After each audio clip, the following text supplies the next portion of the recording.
Yeah, I can see why you were on there for so long. It was so grounded and real, and I think that's what's going to. And it's one of the reasons I'm so excited. I think fans are just going to love this project, this Thin Blue Line project that you've got going on, and that's already getting out to fans. So Yes, it seems to have made a splash, but for Punisher fans, I think they'll be even more excited about the Private American, which we're launching next month.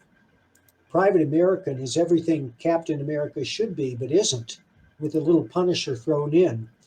That's not his title. He doesn't call himself, I'm Private American. He just says, when people ask him, who are you? He says, I'm just a private American.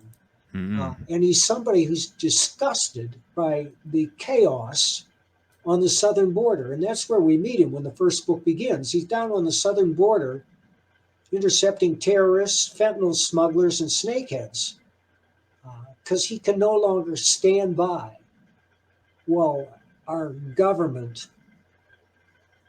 gives away the country. No organism, neither a single cell nor a nation, can survive without controlling its borders. And that's how it starts. And of course, when he takes action into his own hands, the government becomes very alarmed.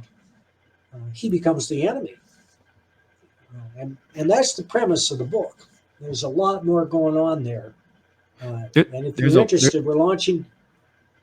I was just going to tell everyone there's a link in the description, folks. If you want to click that, it'll take you over to theprivateamerican, all one word.com. I have it up on my screen.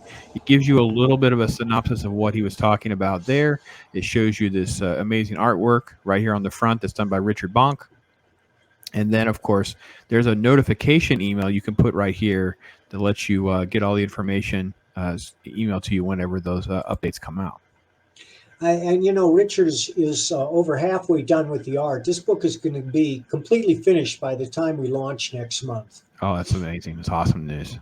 That's just this movement is sort of like it's been swelling for the last several years, and as I said, I kind of had drifted away from comics in a lot of ways and kind of came back. And the last couple of years has just been crazy for me, kind of playing some catch up, and I've kind of been following a lot of you guys, and it was weird for me at first. I'm like, you guys were not just random independent, like when I would cover cons, there were like, Marvel DC folks, and there were some indie folks, but then there were like these tables of like these indie artists. And when we think about crowdfunding artists, we always think about those like the art students trying to break in and that kind of thing. And I'm like, well, that's not the case. Wait a minute. You've got, yourself who basically is like one of the key instrumental people in developing the Punisher, Ethan with the Lantern, Graham Nolan with his work in Batman, amongst other things. I mean, it's just, Chuck is like a goat when it comes to the Batman legacy of DC and that kind of things. And then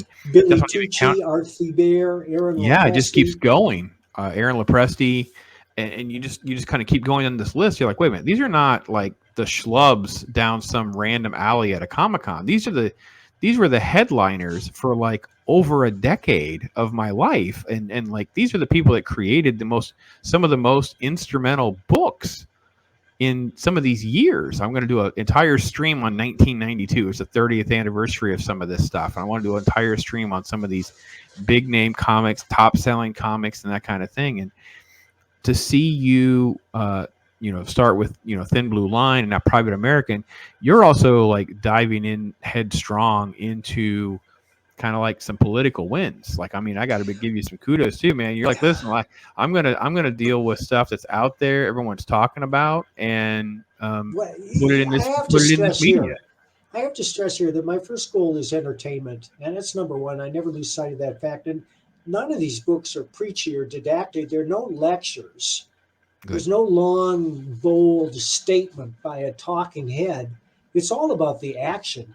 But they're grounded in reality. I've always done that, and I think a lot of writers rip their stories from the headlines. They always have. And some of the most popular writers of our day, like Jack Carr, for example, who wrote The Terminal List, which is on streaming right now, and Stephen Hunter, who's also a movie critic for the Washington Post for many years. Stephen Hunter's wrote many books starring his Vietnam-era sniper, Bob Lee Swagger.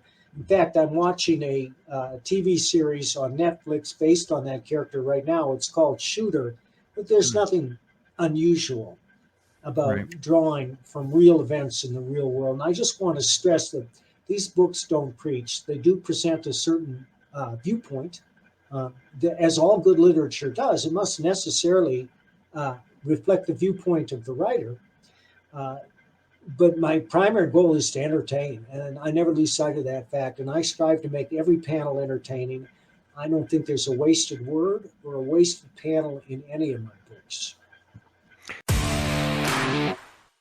Beginning with issue number 1, Mike Baron wrote Marvel's The Punisher for over 5 years, approaching it as a straight crime comic, without any superheroes, aliens, or robots. Over the course of 60 issues, Baron elevated the gritty anti-hero into one of the most popular and enduring characters in the Marvel Comics universe. Now he brings that same ultra-realistic intensity to his latest graphic novel, Thin Blue Line. In the middle of a long, hot summer, a police shooting ignites a city. Activists, opportunists, and provocateurs descend to riot, loot, burn, and kill.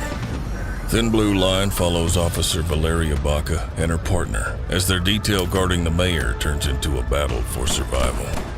Ride along on this harrowing tale of 2 brave law enforcement officers fighting for their community and their own survival in a world gone mad.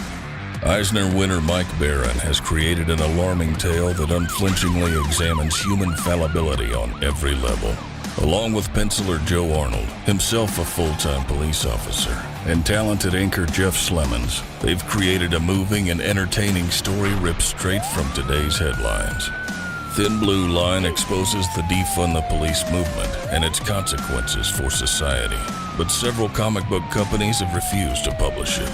Now we're asking you to join the effort to distribute it independently and help support the men and women of law enforcement. Get your copy of the only graphic novel to offer an unflinching and not always flattering look at the men and women of law enforcement during a time when we need them the most. Not all heroes wear capes. It's a thin blue line between the rule of law and a world of chaos. Which side are you on? Thin Blue Line by Mike Baron. Order now on Indiegogo.